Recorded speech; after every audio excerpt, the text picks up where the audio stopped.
this is an iHeart podcast. Guaranteed human. I turned off news altogether. I hate to say it, but I don't trust much of anything.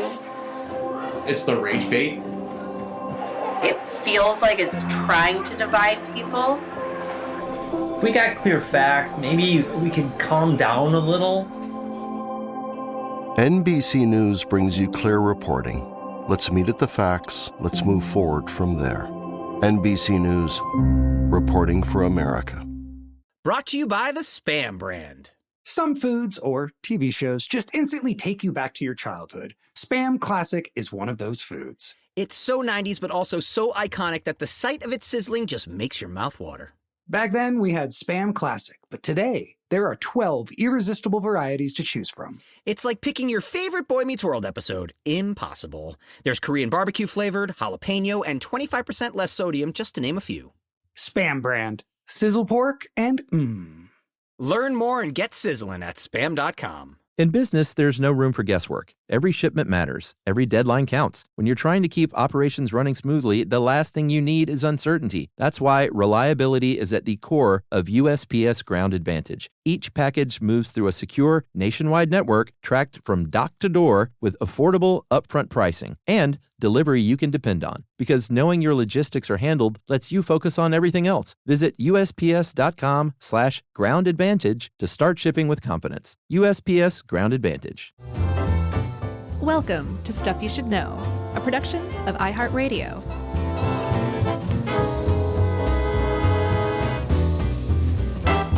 Hey, and welcome to the podcast. I'm Josh, and there's Chuck, and Jerry's here too. And this is Stuff You Should Know. It's a little bit of a jazzy earth science edition, I think. Yeah, and I mean, we might as well get into it because I just told Jerry the name of this was Salton Lake. Mm-hmm. And even though it's called the Salton Sea. Right. Which is it's an inland lake in Imperial and Coachella Valleys in Riverside and Imperial County in California, Southern California. And I said, it's not really a sea. And you said it's an endless sea. Then you said, save it. I said, this is gold. I didn't say save it like that. Well, no, I mean, I'm not going to do my Josh impression. You just did a really mean Josh impression. Save it. No. So I guess we need to determine this. Why do they call it a sea? I mean, it's an inland sea. I don't know. I just know that most people call it that. I failed to go look up whether it is a sea or a lake. I mean, I don't think it has any outlet to the ocean anymore, right? No, not anymore. We're going to talk about that. Well, that makes it a lake. Save it. I think that's... See, I nailed it. I think that's the difference between a sea and a lake. I think a lake has no outlet to the ocean, and a sea does. Oh, good if point. I'm not mistaken. I might be wrong about that. I didn't look it up, but... I think California has a lot of work to do. They need to go rewrite all of their pamphlets and update their websites and all that stuff. It's now the Salton Lake. Well, now all their pamphlets just say, don't even bother coming here. Right. The Salton Sea, that is, not California. I love California. Exactly. And the reason that they would have pamphlets that say, don't come here, is because the Salton Sea is a genuine ecological disaster. Yeah. Human-made at every step of the way. And it's got a really interesting history, too. It's just a good all-around topic, if you ask me. Plus, it was a so-so movie starring Val Kilmer back in the either late 90s or early 2000s. I think it was early 2000s. It was okay. I saw it. The extra supporting character was meth. Yeah.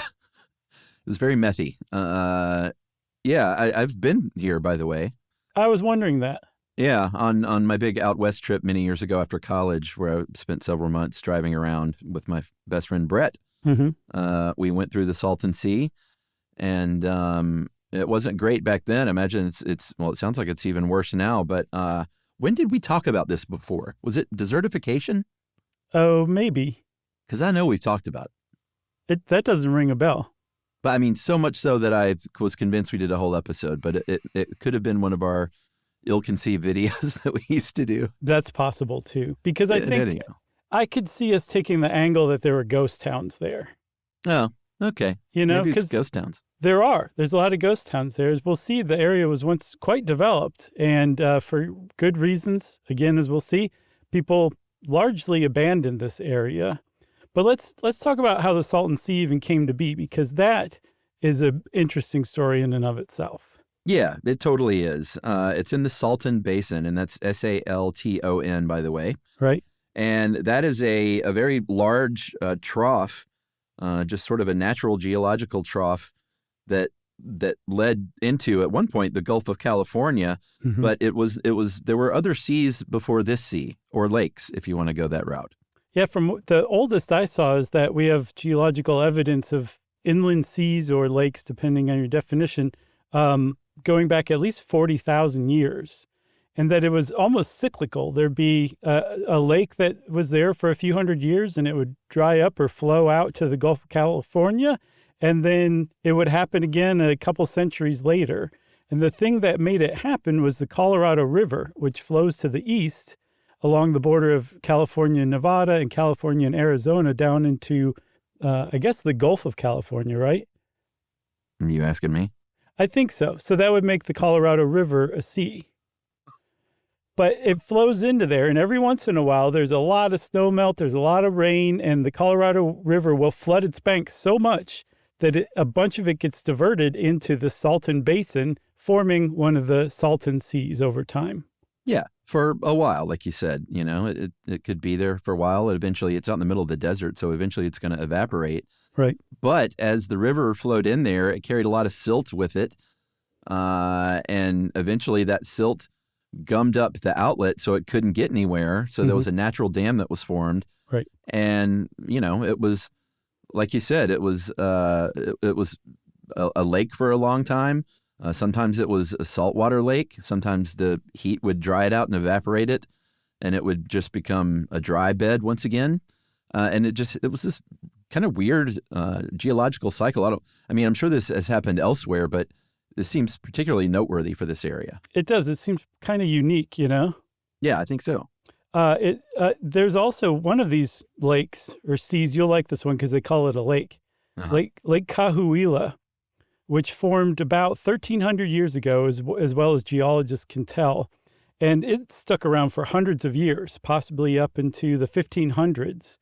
And at one point in the 1500s, it flooded. So it was already there, and it grew to about 26 times the size of the Salton Sea. Oh, wow. Which in and of itself, that sounds pretty impressive. But I came up with a few comparisons for some of our listeners around the world, if I may.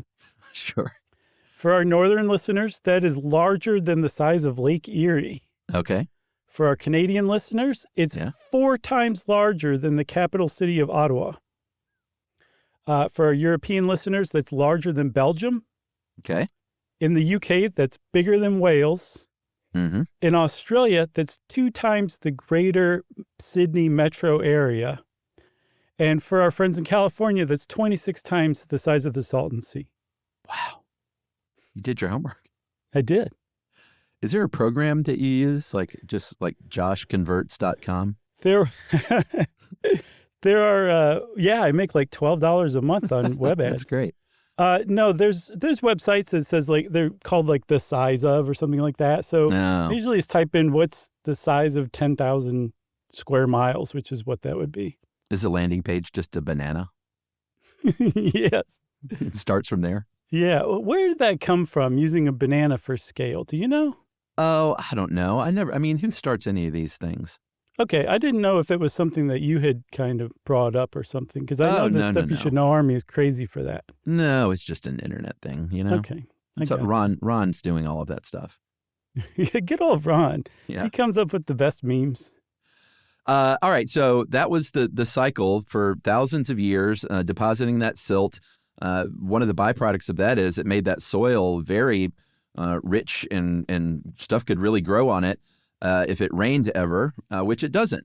So that was a problem, and irrigation's going to solve that problem. So in the early 1900s, the Imperial Canal was built to say, hey, let's divert some of that Colorado River toward us so we can have drinking water and so we can irrigate this rich soil that lies beneath our feet. Mm-hmm. And they completed it. And, it was pretty good, but that same silt is going to keep clogging up even, kind of any moving body of water. And that eventually happened to the canal, like in a bad way not too long after they opened it. No, just in a couple of years. And this one clog was so bad that they were like, we're not going to get rid of this anytime soon. So they dug a bypass around it, you know? Yeah. Which makes sense. It's smart. And they just expected it to last like a couple of months until they cleaned that silt deposit out and could go back to the original canal. The problem was, because they thought it was going to be temporary, they didn't install the proper head gates. Head gates control the flow of water in a canal. Yeah.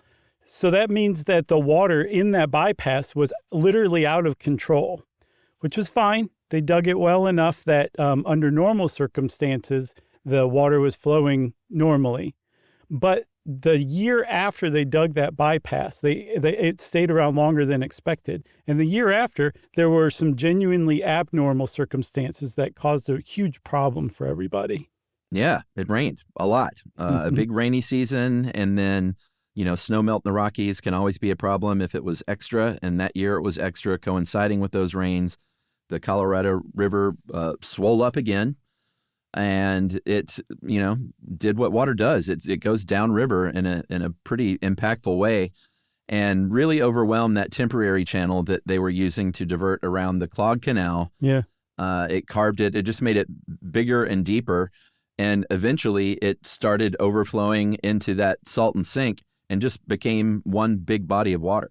Yeah, so essentially the Colorado River decided, I'll go this way instead. So it actually changed its course from the way that it had been going for millennia to this way directly into the Salton Sea. And it started flowing so fast that 90,000 cubic feet of water per second was flowing into the Salton Sea, right? That is the size of an Olympic-sized pool, that much water flowing in every second. Yeah, and for our friends in the north, that's an Olympic-sized pool. Right. Yeah, I'm not going to keep going. Well, what about our friends who like McDonald's? Oh, I mean, if you did a Big Mac conversion, that's really going the extra mile.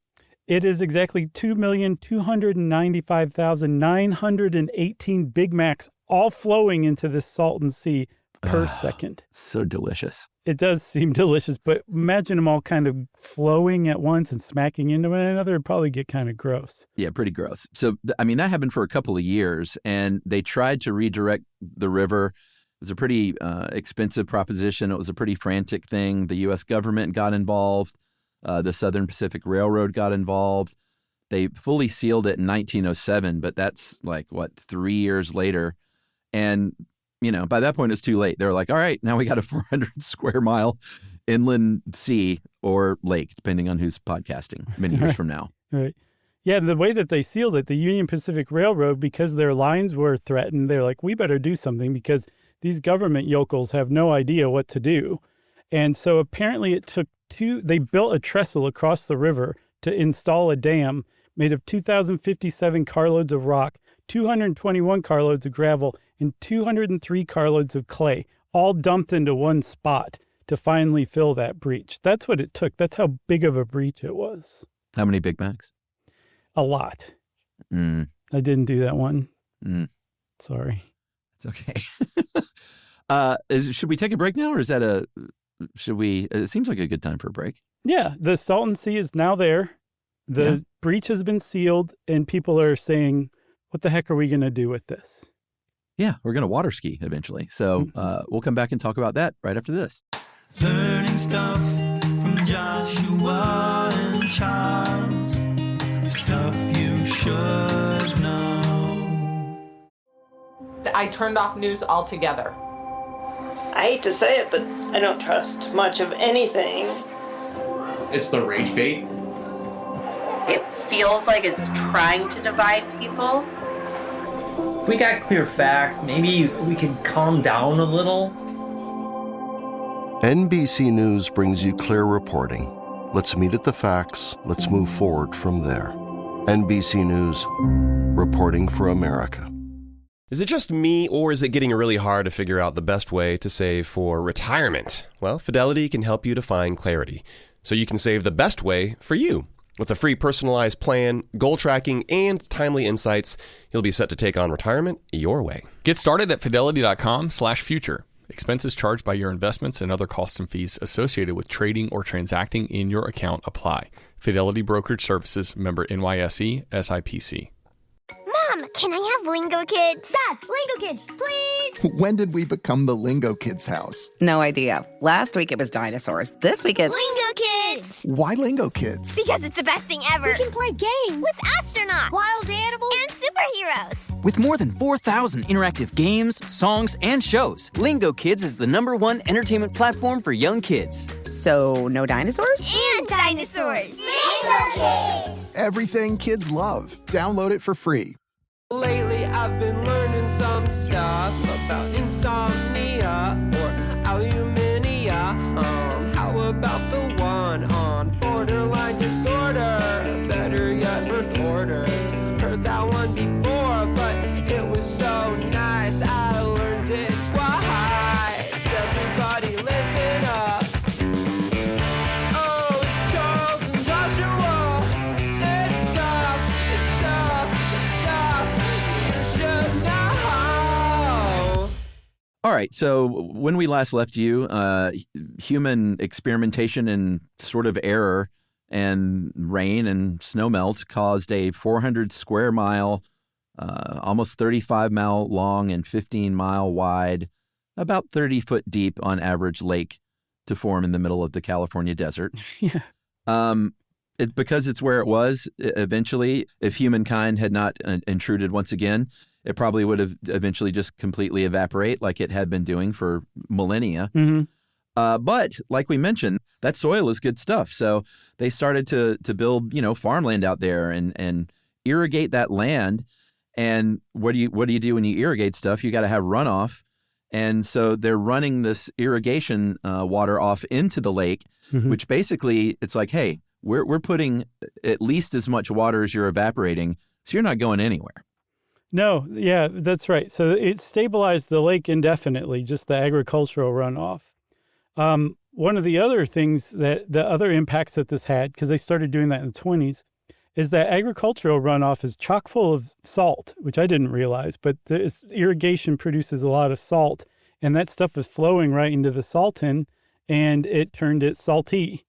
And today, I saw anywhere between 1/3 or 50% more salty than the Pacific Ocean, the Salton Sea has become because of all that introduction. So it started freshwater, and then because of agricultural runoff, it turned into a saltwater inland sea/lake. That's right. And because it's located along the Pacific Flyway, which is a great migratory bird route, the birds were like, hey, this is great. Now there's water here. The locals were like, we should put some fish in here. So they stocked it with tilapia, a lot of tilapia, and sport fish for sport fishing. And of course, that the birds love that even more. So all of a sudden, by the 1930s, you have a sort of a brand new wildlife refuge forming, such that the U.S. Fish and Wildlife Service even created the Salton Sea Wildlife Refuge to protect all the stuff that was there now. Yeah, so when the Salton Sea first formed, everybody's like, this is actually kind of great. This is a mistake that turned really wonderful for everybody. We turned river water into lemonade, in other words. That's right. So there were some other weird things that didn't make it, but that were introduced. Flamingos, which I guess aren't that weird, but a guy introduced sea lions too at one point, and they were accused of stealing pigs in the area. But the guy who introduced sea lions and flamingos, he had a legendary restaurant out on an island in the middle of the Salton Sea called Mullet Island, which is actually just sitting atop a dormant volcano. It's very important to remember this for later. It's a dormant but not extinct volcano. It's just kind of sitting there chilling, waiting to go up. That's right. And, once you have flamingos, you're going to have people because people want to go see this flamingo. So by the 1950s, developers had come along and turned it into what they called the California Riviera or the Salton Riviera or Palm Springs by the Sea. And it's exactly what you think. It's tiki bars, it's restaurants, had a very Palm Springsy vibe. Elvis performed there, Frank Sinatra performed there. They had, I wasn't kidding about the water skiing. People yachted, people swam. It was just a big recreation area. out there in the middle of the desert in Southern California, they were like, yeah, we'll take another one of these. We got plenty of people around. Right. And Palm Springs gets a little crowded. So now we have this beautiful inland sea lake. Yeah, people started building vacation homes there. There were very famous speedboat races that were held there every year. At one point, some developers sunk $2 million in 1960 money into building the North Shore Beach and Yacht Club, which became basically the crown jewel of the Salton Sea area. There were postcards that said greetings from the Salton Sea. There was a Bombay Beach resident who's quoted. Wait, they had postcards? They had postcards, swear to God. Did they sell shot glasses? Yes. There was a Spencer's Gifts on the Salton Sea in the 60s. All right. You could also get a Bitch and Grateful Dead poster and a LaToya Jackson in lingerie poster. Right. Is she in a Lambo? Right. No, that's Garfield. Oh, okay. So there was this Bombay Beach resident, which is one of the little party towns on the Salton Sea, and it's still there. There's something like 350 people that live there. But he said back in the day, it was like a spring break party all the time. The problem was the Salton Sea, as much fun as people were having on it, it was this ticking environmental time bomb just growing underneath their water skis, essentially, day by day, until finally in around the 70s, it became clear that the Salton Sea's glitz was starting to wear off and there was rotten Big Macs underneath. Do you know, I thought you were going to lead it in with when you said the problem is, I thought you were going to say, is it spring break? It's not meant to last forever. Oh, that's a great one. Yeah, let's go back and edit that in. Just a note. Okay. There'll be no context. You'll just add it in and then we'll leave the part where you suggested in too. I agree. Things would go downhill pretty quickly. I hope we've hammered home enough that this thing just sort of appeared because of people, and it's out in the middle of the desert, and it wasn't supposed to be there really. So obviously it's not going to rain. So that's not going to fill that thing back up. They had that agricultural runoff for many years, but as we'll see, that would end up being a big part of the problem. Yeah. Developments would flood, because they were building lakeside properties and stuff like that. So, whenever you try to intrude, I feel like, and build a big natural thing out where there probably wasn't supposed to be one, I feel like it usually goes south like this in some way. Yeah, it's hubris. Yeah. So, that runoff would sometimes flood the lake. There'd be so much of it, and those developments would flood, like you were saying. The other problem with the runoff is that it not just salt, it brings lots of pesticides and fertilizers with it. And remember that there was no outlet for this lake, which made it a lake in the first place. So all of this toxic water didn't have anywhere to go, right? It just stayed in the lake. Yeah.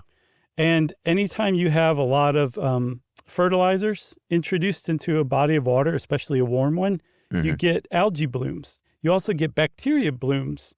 And when the algae decays, the microbes that eat it also suck up a lot of the oxygen in the water. And that kills off all the stuff that needs that oxygen. So it creates dead zones. And then even worse, that bacteria that blooms, some kinds of it actually produce toxins that can do things like damage humans' livers or their DNA or cause respiratory failure. So all this stuff is starting to happen in the Salton Sea starting in the 70s and 80s. And it's just becoming clear that there's problems that are starting to brew, like literally brewing within the Salton Sea. Yeah, it's called eutrophication, and there are some pretty staggering and very sad statistics that we're going to kind of run through here as far as the die-off, because the fish die off, and then eventually, because of the fish die off, the bird die off was really massive. This one is fairly staggering. Just over a 5-month period, from December 91 to April 92, 150,000 little small water birds are called, what are those, eared grebes? Yeah. Is that how we're pronouncing that? I was going to say grebies, but I think you nailed it. I'm not really sure, but they're little small water birds, and 150,000 of them died over 5 months on the Salton Sea. Another 20,000 in 94. 10,000 white and brown pelicans died out in 1996. About 10,000 other fish-eating birds. And this is the really sad one, even though it was, I say only 1,000, that's a lot. But they were endangered brown pelicans, and apparently that was the largest sort of single die-off of an endangered species to ever happen. Yeah. Yeah. And all this is going down on the Salton Sea.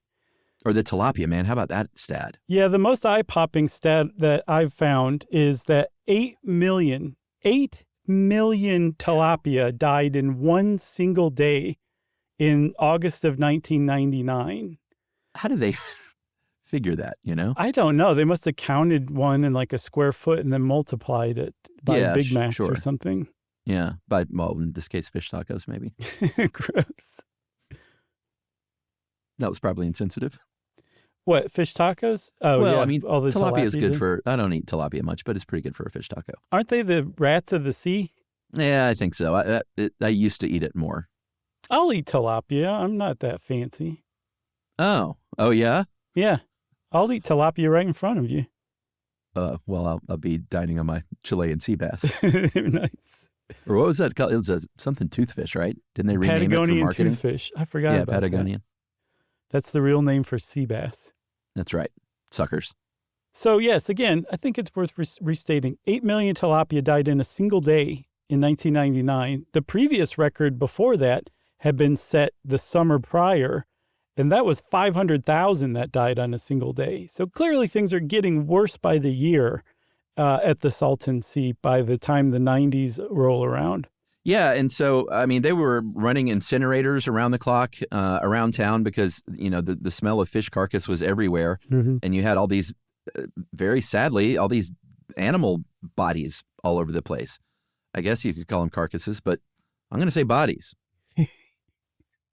So there's an explanation for this too, and it's actually pretty simple. In addition to those, the eutrophication dead zones that are produced by those algae blooms, just simple summertime heat in a really saline body of water can kill fish en masse. And that's exactly what was going on. As the Salton Sea warmed, as summer started to kind of get going, and there's like 105-degree August temperatures, hot water, warm water, carries less oxygen than cooler water, and salt water carries less oxygen than fresh water. So when you have warm, briny water, fish can suffocate, and that's what was happening. And so fish die-offs are just an annual part of life around the Salton Sea. Yeah, and I mean, not only that, it's just losing surface area. It's shrinking. So 10% has been lost in recent years. They're projecting 40% by 2030.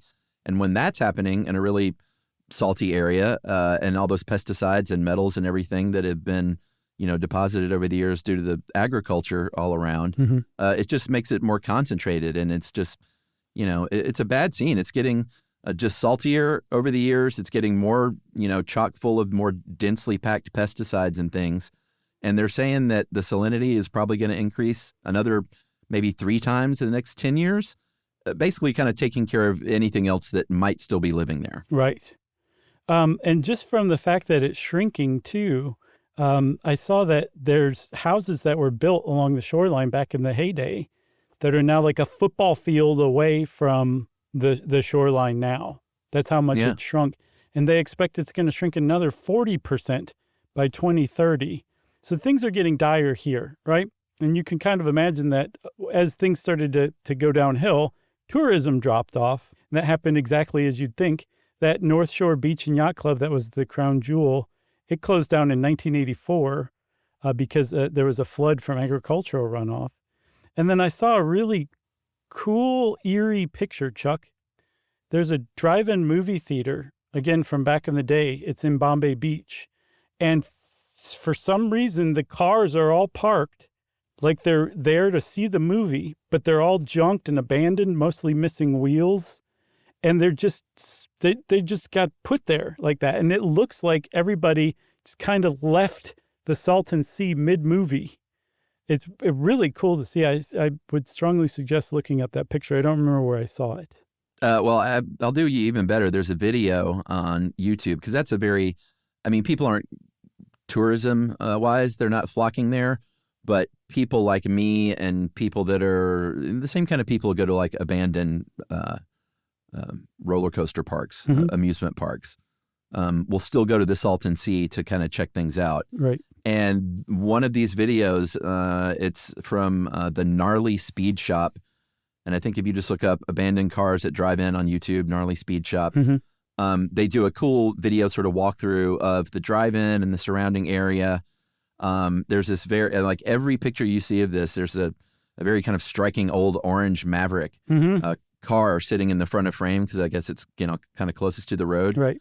And there was graffiti on it, and I could never tell what it said from the pictures, but on the video, I was able to pause it, and it says, "You infected me in a way I didn't know was possible," which is very creepy. I don't know if that was like a message to a long-lost love or if it was, relating to the Salton Sea and what happened there, but it's a pretty cool video, and there were boats in the parking lot, too, so I don't think, it just looks like everyone got up in the middle of the movie. I think people just, went and park their cars in this abandoned lot is what happened. Sure. Yeah, I know that they didn't do that. It didn't happen that rapidly, but that's what it looks like. And I think it's so cool. Yeah. You know? I didn't think you thought that. So I remembered where I saw it, Chuck. I saw it on a slideshow on All That's Interesting. Great. Okay, so do you want to take a second break and come back and talk about how it has gotten even worse than what we've said so far? Yeah, let's do it. Okay. Learning stuff from Joshua and Charles. Stuff you should know. I turned off news altogether.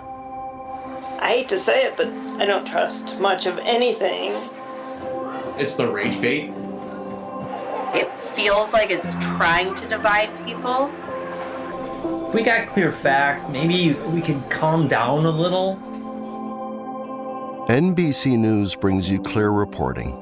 Let's meet at the facts. Let's move forward from there. NBC News, reporting for America. Is it just me, or is it getting really hard to figure out the best way to save for retirement? Well, Fidelity can help you to find clarity, so you can save the best way for you. With a free personalized plan, goal tracking, and timely insights, you'll be set to take on retirement your way. Get started at fidelity.com/future. Expenses charged by your investments and other costs and fees associated with trading or transacting in your account apply. Fidelity Brokerage Services, member NYSE, SIPC. Mom, can I have Lingo Kids? Dad, Lingo Kids, please! When did we become the Lingo Kids house? No idea. Last week it was dinosaurs. This week it's... Lingo Kids! Why Lingo Kids? Because it's the best thing ever. We can play games with astronauts, wild animals, and superheroes. With more than 4,000 interactive games, songs, and shows, Lingo Kids is the #1 entertainment platform for young kids. So, no dinosaurs? And dinosaurs! Lingo Kids! Everything kids love. Download it for free. Lately I've been learning some stuff about insomnia or alumnia. How about the one on borderline disorder? Better yet, birth order. Heard that one before, but it was so nice I learned it twice. Everybody listen up. Oh, it's Charles and Joshua. It's stuff you should know.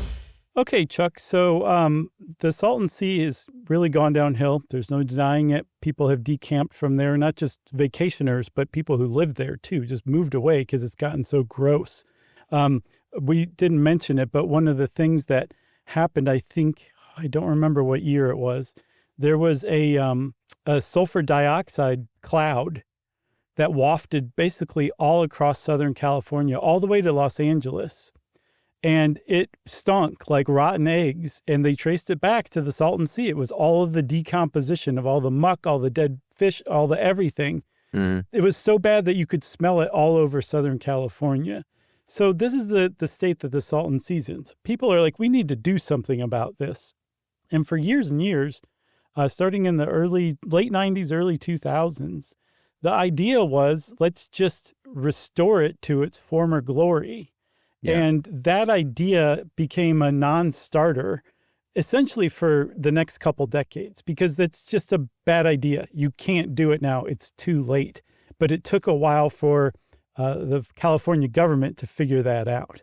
Yeah, we'll talk about a bunch of the stops and starts over the years. In 2003, the water districts of Southern California signed off. There was this deal that they had been negotiating for years called the Quantification Settlement Agreement, or QSA. And basically what they were trying to get done was say, hey, let's once again take some of that Colorado River water and the stuff that they had been using for irrigation is now being redirected to, like, a lot of that area was then built up into more urban areas in the Coachella Valley and like San Diego. And they're like, well, we want that water now. Right. And in exchange, those areas would say, all right, now what we're going to do is pay the farmers there a lot of money to upgrade their old equipment. It was really inefficient irrigation equipment. The newer versions won't have nearly as much waste water. And so they're like, let's do a trade-off here. We'll pay you to upgrade your stuff, and in return, you give us a lot of the water that we need. Right. So the problem as far as the Salton Sea is concerned, that agricultural runoff, remember, was keeping it going. Yeah. So since there's less irrigation runoff because these irrigation techniques have been vastly updated, there's not really any agricultural runoff coming and feeding the Salton Sea any longer. And part of that quantification settlement agreement was we need to take some of this water that the Imperial Valley farmers used to use and feed it into the Salton Sea for 15 years. Yeah. They even paid the farmers to leave some of their land fallow so they could direct that water to the Salton Sea. In retrospect, that seems like total madness. Yeah. They were essentially wasting all of that water, but it actually turned out to be prescient, even though they didn't quite realize that it was a good thing for there to be water there until we figure out what to do. It's sort of like leaving the water on in your tub with the drain slightly open. Yeah. And just being like, we're just going to leave the tub water on for 15 years so we can keep this body of water. Yes, but your tub you got from an abandoned house. Right. And it has bath water that's 100 years old and full of pollutants and algae, and you're just running your water into it. Yeah, so it's a horror movie tub. Yes, exactly. That's exactly what it is. Yeah, so you might be asking, like, hey, if this thing wasn't supposed to be there to begin with, if the whole idea of a body of water out in the middle of the desert like that is just going to dry up naturally, like, just let it dry up naturally. And, like, what's the big deal? One of the big deals is that there's still a lot of biodiversity there. It's not like it killed everything. It seems like that eventually might happen, but it's still a habitat. It's still a migratory stop for birds on that fly route. Right. And it's because, Southern California has been developed so much. A lot of the other natural habitats for them have gone away. So the Salton Sea was, as sad as it was like an oasis for them almost. Right. Yeah. That is sad, because if the Salton Sea is the more attractive option because that's all that's left, yeah, those poor birds are in trouble. Yeah. It's not just the birds that are in trouble. There are people that still live around there. In fact, I was really surprised to find the Salton City, which I believe is the biggest town along the Salton Sea. It's on the northwest shore. Their population actually increased since the 2020 census by almost 1,000 people, which are like 1,000 people. Who cares?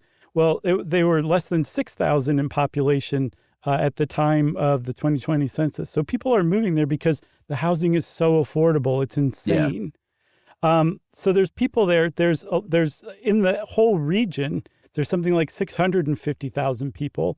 And all of those people are at tremendous risk right now of a cornucopia of health hazards that are starting to develop because as the Salton Sea evaporates more and more and more, because the runoff isn't sustaining it anymore, and it's so hot, that exposed seabed or lake bed that's so chock full of toxins that you can barely look at it is turning to dust that's getting blown off into the surrounding areas and causing all sorts of problems.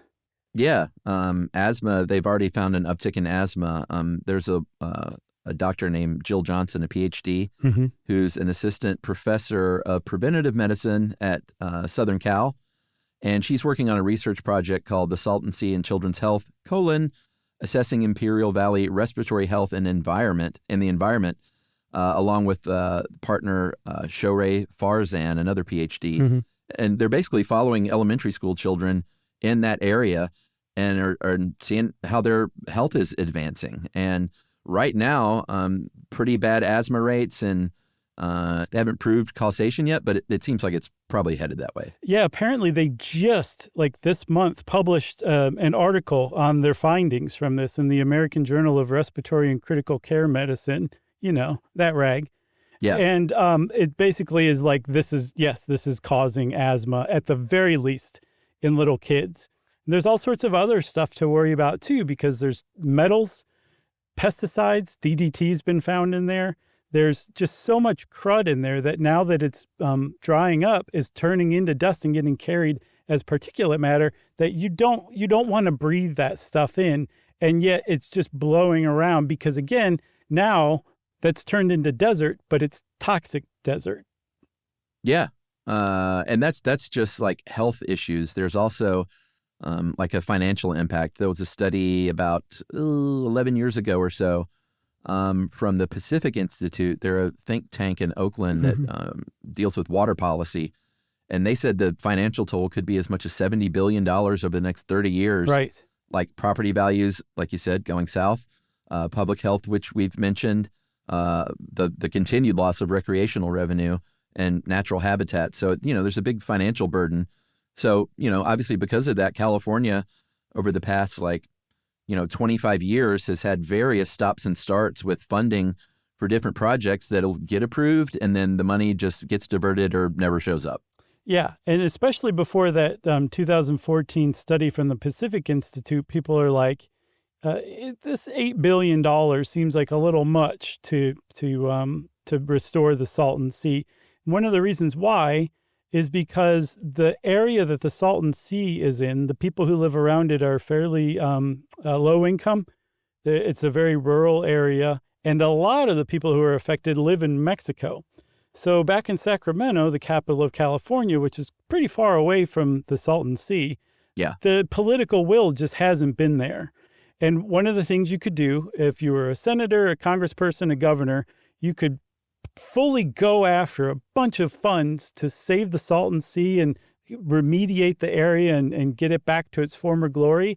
And then your legislature would say, no, we're not funding that. And you'd be like, oh, man, I tried. And that seems like what the pattern was for the first, like about 20-ish years, maybe a little more than that people started coming up with ideas to do something about this.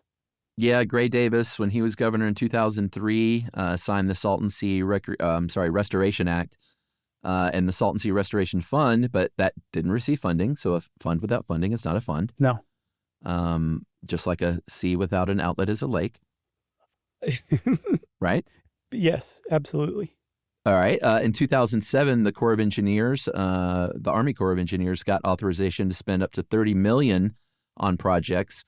The money was finally appropriated in 2015, and the Obama administration spent a couple of $100,000 is all on a study, another study even. That was the $30 million. That's what it turned out to be from what I can tell. It went from $30 million to $200,000, and it was for another study. Isn't that crazy? Yeah, I mean, none of this, though, is going to make any difference. I mean, even a $30 million thing, or I think there was one plan, a 10-year Salton Sea plan to cost $383 million, but that's not even for restoration because, like you said, that ship has sailed. It is a multi-billion-dollar thing if they want to get this thing back to the California Riviera. So it doesn't seem like that's just ever going to happen. It's not even possible. No, so now they're looking at restoring parts of it to turn it back into wetlands for birds. Right. And that 10-year plan, it was estimated to cost $383 million just to do that. Yeah. And it looked like it was just going to be another pie in the sky proposal that would never get funding. But California came up with something like $200 million of that. They're under Gavin Newsom in the last couple of years. There's been huge, crazy movements compared to what had been done the last couple of decades. And California came up with $200 million. Out of nowhere, mind-bogglingly, the federal government chipped in another $240 million, $245. So now this project that needed $383 million has almost $500 million. So not only are they now on the Salton Sea saying like, you know, when are we ever going to be able to do anything about this, to we can actually do more than we wanted to do in our 10-year plan. the things are starting to pick up and they're starting to restore wetlands. And it actually looks like it's going to not be quite the ecological disaster that it would have been had California just sat on its hands. Yeah, I think between 2003 and 2016, just a few dozen acres of the wetland were restored. Since then, about 2,000 more. And the Species Conservation Habitat Project has a plan over the next decade to restore another 9,000 acres. So that'd be like roughly 12,000 acres of restoration, which is pretty good. They also think that, it's Southern California, so it's a moneyed area in general. Not that exact area, but they're saying like, hey, we've got this great land there that we can make money off still. Remember that Mullet Island that's on the dormant volcano? That means there's some hot spots there. And so some people are saying, hey, let's put a few $1 billion toward a geothermal electricity plant. Yeah. Or maybe mine some lithium. Yes, I believe they're already building the plants there. And then the lithium, I don't know if they've actually started that, but there's a lot of lithium there. And that is like 21st century gold because you use that in batteries for electric vehicles, for giant batteries to back up your power grid. And there's a push and pull over whether to lithium mine there. And of course, they're going to end up lithium mining there because it's just so valuable. But some people are like, it's already an environmental catastrophe. Who cares if lithium mining makes it a little bit worse? It's better than mining in a more pristine area and really screwing that up. And other people are like, no, we're trying to restore it. So lithium mining is going to not only undo that stuff, it's going to make it even worse than it was. But my money is definitely on them lithium mining. Yeah, agreed. There's a couple other things that are noteworthy about the Salton Sea. I guess we can leave that part, that there's actually hope for it right now. But along the way, like you can imagine such a bizarre place generated some really interesting urban legends over the years, right? Oh, yeah? Some of them are actually true. The Navy used to use the Salton Sea to drop test bombs or dummy bombs to basically train their bomber pilots how to drop bombs. And they actually supposedly practiced for atomic bomb drops. And there's dummy bombs under the Salton Sea still. And of course, locals are like, that's just a cover story. They actually lost an atomic bomb, and that's what's hiding there. There's an undetonated atomic bomb under there. Oh. There are a bunch of Navy planes that did crash. I think 18 flyers died over the years, but there's 24 planes sunken in the Salton Sea right now. And then there's this one really weird legend that predates the Salton Sea. It's the lost ship of the desert. Have you ever heard of that? Never heard of it. Well, it's apparently this legend or lore that there was anything from a Spanish galleon to a Viking ship that sailed up the Gulf of California and eventually got stuck, and that turned into desert and the ship was swallowed up. And some people are saying it was actually in the Salton Basin, which is now underneath the Salton Sea. So there's this whole idea that there's a Viking ship potentially under there too. Wow. Yeah. There's a great dive bar. The Ski Inn, right? Yeah, it's in that video. They go to the Ski Inn and play creepy old piano and have some beer. Yeah, they call it the lowest dive bar in the Western Hemisphere because it is 237 feet below sea level, I think. Yeah, right there at I don't know if they still call it Bombay Beach or if they took that name away, but Bombay non-beach, because a beach without water is not a beach. Right. There's also, it's attracted a lot of artists too. Like Slab City is essentially a taken over military installation. There's a folk art installation called Salvation Mountain. There's another whole like outdoor gallery called East Jesus, I believe is what it's called. So there's a lot of art that's being made there.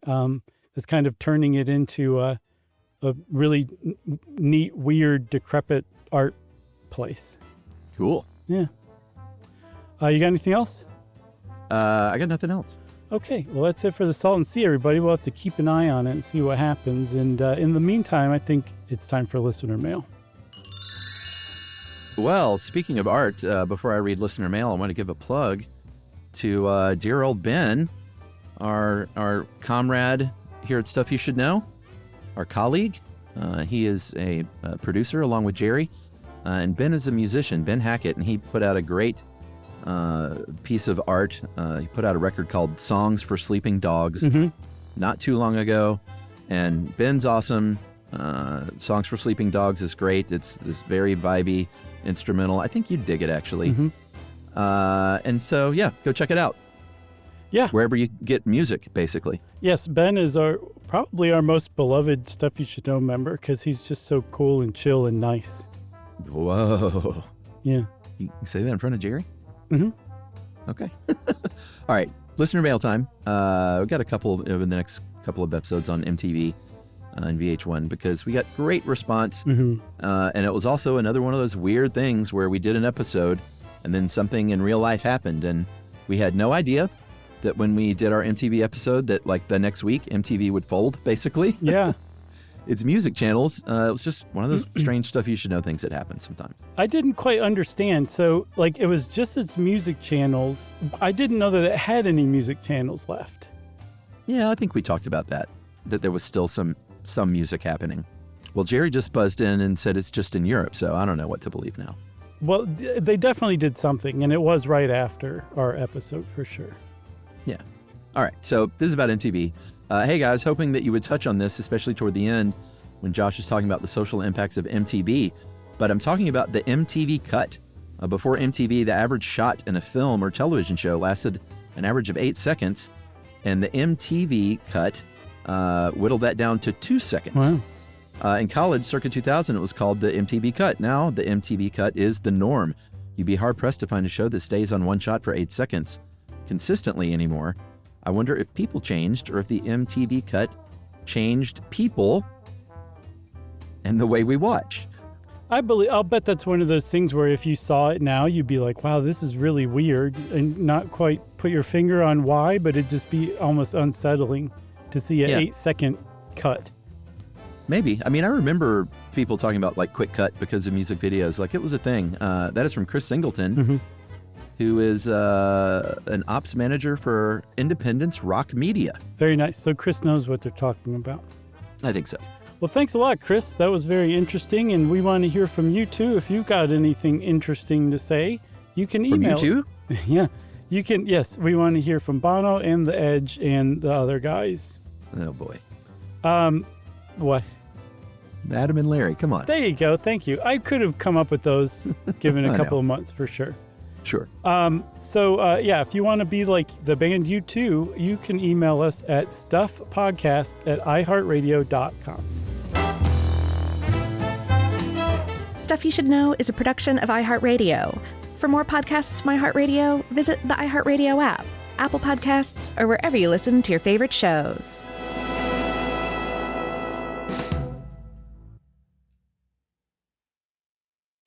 Grainger knows when you're a procurement manager for an office park, you're not managing one building, you're managing all of them. And to stay ahead, you need to see through walls and around corners. Lights about to fail, filters ready to clog, HVAC on its last leg. If you wait until something breaks, you're already behind. Count on Grainger for quality products, easy reordering, and 24/7 support. Call 1-800-GRAINGER, click Grainger.com, or just stop by. Grainger, for the ones who get it done.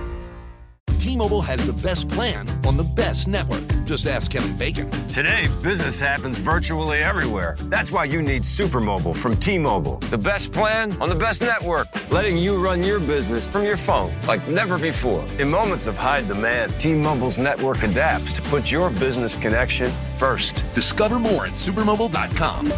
Best business plan based on combination of advanced network performance, coverage layers, and security features. Best network based on analysis by Ookla Speed Test Intelligence Data 1H2025. Ookla trademarks used under license and reprinted with permission.